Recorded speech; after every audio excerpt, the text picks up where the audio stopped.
안녕하십니까. 북헌터 채널의 진행을 맡은 책골라주입니다. 이번 15회차는 헌팅리스트 11번 분야인 미술감상 참조책을 안내드리겠습니다. 미술감상 분야 역시 범위를 좀 세분해서 미술 작품 중심하고 미술가 중심으로 나눠서 이번 15회차에는 작품 감상 관련 참조책을 안내드리도록 하겠습니다. 안내에 들어가기에 앞서 제가 미술 감상 안내책에 관심을 갖게 된 배경을 말씀드릴까 합니다. 아주 오래전에 루브르 박물관과 바티칸 박물관을 들른 적이 있어 유명 작품들을 직접 볼 기회가 있었습니다. 미술책에서만 봐왔던 회화와 대리석 조각상들 앞에 서니 정말 감동 그 자체였습니다. 그런데 그 감동의 시간은 짧았습니다.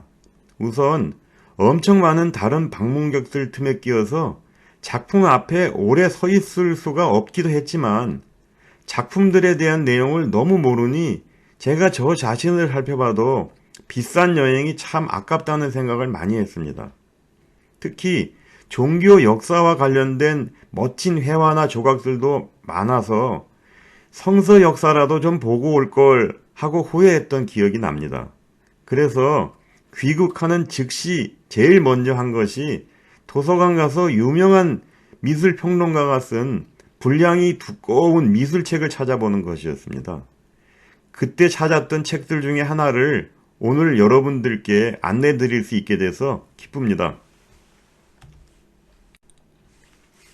지금 화면은 미술 감상 참조책으로 선정된 3권의 책들을 보여주고 있습니다. 첫 번째는 뉴저지 칼리지에서 서양 미술사를 강의하고 계신 로이스 피으너 교수가 쓴 새로운 미술의 이해라는 책으로 미술 이론하고 역사, 장르별 주제 등을 조망해 볼 수 있는 책입니다. 두 번째는 세계적으로 유명한 144개의 작품을 각국 미술 전문가 41명이 공동 집필한 This is Art라는 책입니다. 마지막 세 번째는 영국 BBC 방송국의 미술사 다큐멘터리 진행자로 유명한 웬디 베켓 수녀가 미술 사조별로 45개의 주제에 대해 저술한 명화 이야기라는 책입니다. 첫 번째 추천서적인 새로운 미술의 이해는 미술의 이해와 감상에 가장 적합한 개론서다 하고 서평에 이렇게 쓰여 있는데 100번 동의할 만한 책이라고 할 수 있습니다.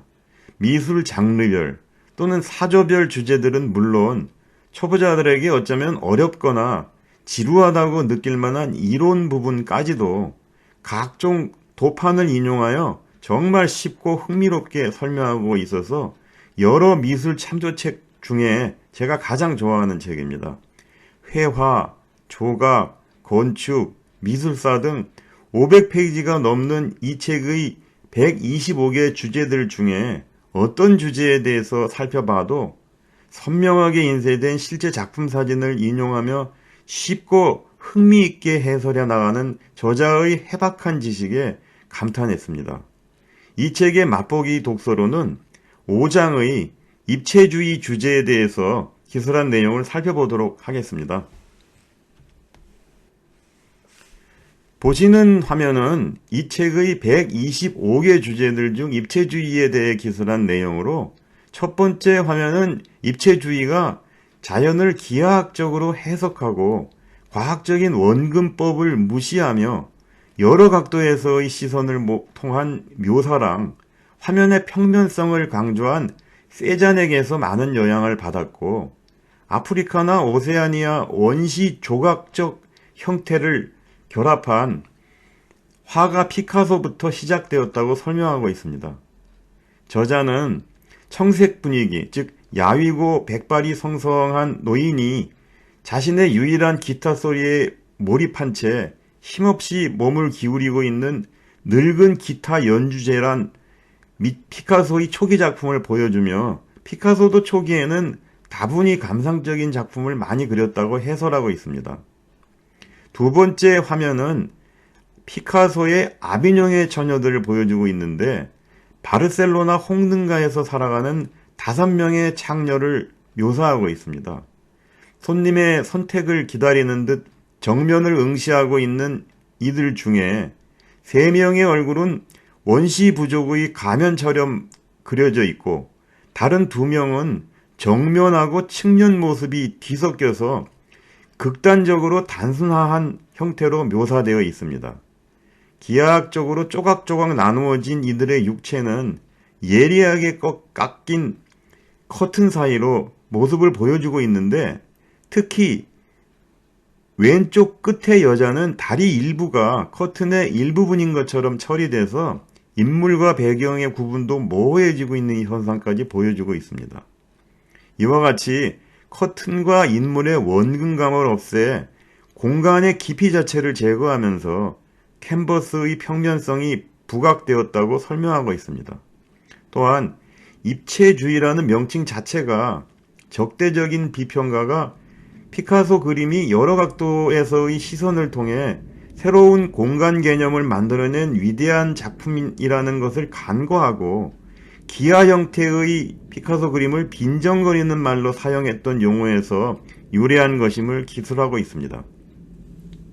세 번째 화면 마지막에는 다시 피카소의 걸작인 게르니카를 보여주고 있는데 1937년 파리 국제박람회 스페인관에 설치된 거대한 벽화로 독일군의 무차별 폭격 때문에 시체로 뒤덮인 게르니카의 참상을 알리는 계기가 되었음을 기술하고 있습니다. 이 그림이 죽은 아기를 안은 어머니의 고통스러운 표정, 산산조각난 몸뚱이를 고통스럽게 뒤틀고 있는 말, 그리고 무너진 건물 속에 갇혀서 울부짖고 있는 여인 등을 묘사하고 있음을 설명하고 있습니다. 사실 이 책의 해설을 보면서 그림에서 숨은 그림 찾듯이 이러한 묘사에 해당하는 부분을 맞춰봤는데 이런 뜻이 이런 해설을 보지 못한 상태에서 이 책을 제대로 감상할 수 있었을까 하는 생각을 해봤습니다. 두 번째 추천서적인 This is Art는 연대순으로 144개의 세계적인 작품을 1100개의 도판을 인용하며 해설한 책으로 영국, 호주, 멕시코 등 세계 각국의 미술 전문가 41명이 공동 집필한 책입니다.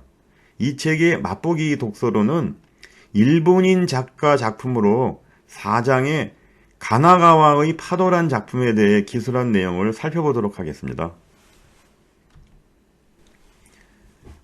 보시는 화면은 가나가와의 파도에 대해 기술한 내용으로 본 작품 사진을 중심으로 3개 파트로 나누어 작품을 설명하고 있는데 1번 파트는 작품 자체를 설명하고 2번 파트에서는 감상 포인트를 3번 파트에서는 작가 프로파일을 기술하고 있습니다.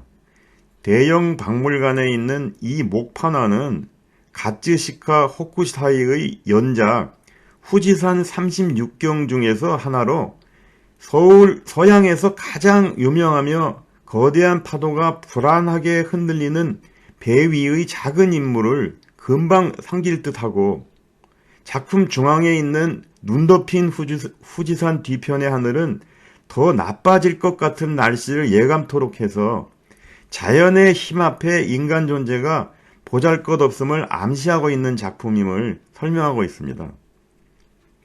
2번 파트의 감상 포인트에는 작품 왼쪽의 작가 서명하고 용의 발톱 같은 파도, 후지산 뒤편의 불길한 하늘에 대해 설명하고 있고 특히 목판화 작업 중에 인쇄하기 전에 부분적으로 물감을 닦아내는 기법을 사용해서 불길한 하늘을 표현하였음을 기술하고 있습니다. 세 번째 추천 서적은 웬디 베케트 수녀가 쓴 명화 이야기란 책으로 미술 사저별로 45개 주제를 450개의 도판을 인용하며 해설하고 있습니다.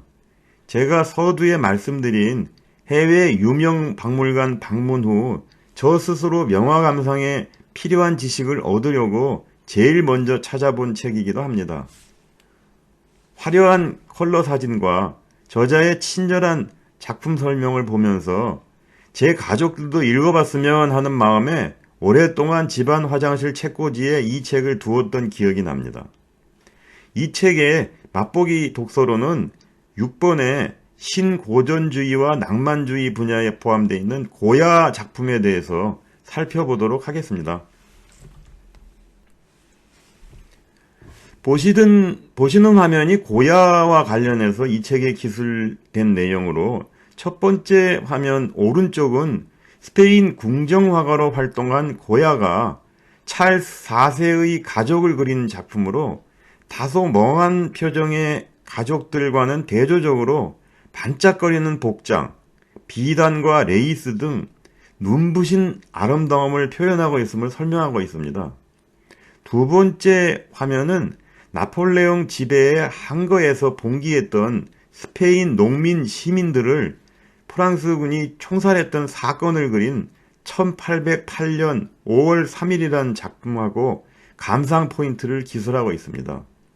잠시 후 피로 물들 흰옷을 입은 인질의 팔을 벌린 자세를 통해 저자는 그리스도의 모습을 봤고, 이와는 대조적으로 얼굴 없는 자동인형처럼 표현된 군인들을 어둡게 처리함으로써 악의 기운이 느껴지는 것을 설명하고 있습니다. 세 번째 화면은 고야의 거인이란 작품으로 나폴레옹의 침공으로 겪은 전쟁의 두려움을 공포에 질려 개미떼처럼 달아나는 사람들과 다른 쪽을 보고 서 있는 거인을 통해 상상 이상의 거대한 공포와 악몽을 표현하고 있음을 설명하고 있습니다. 이상 미술 감상 참조책으로 새로운 미술의 이해와 This is Art 등 세 권의 책에 대해서 말씀드렸습니다. 세 권의 책들은 각기 다른 특징을 지니고 있으면서 아쉬운 점도 있었습니다. 동일 작품에 대한 해설들을 비교해 봤는데, 예를 들어 첫 번째 책인 새로운 미술의 이해는 미술사의 흐름을 탁월하게 설명하고 있지만 개별 작품에 대한 해설은 좀 부족한 느낌이 있고, 두 번째 책인 This is Art는 감상 포인트 등을 활용해서 작품별 감상이 아주 쉽도록 기술하고 있지만 미술 사조의 흐름은 다소 조금 아쉬운 느낌이 있었습니다. 그러나 분명한 건 어떤 책을 보셔도 저자들의 해박하고 거침없는 해설은 재밌는 인문학 소설을 보는 것만큼 충분히 흥미롭다는 말씀을 드리고 싶습니다. 끝으로 구독, 좋아요로 북헌터 채널에 대한 계속적인 지지를 부탁드리며, 다음 16회차에는 헌팅 리스트 11번과 관련 세계적인 미술가에 대한 참조책을 안내해 드리도록 하겠습니다. 감사합니다.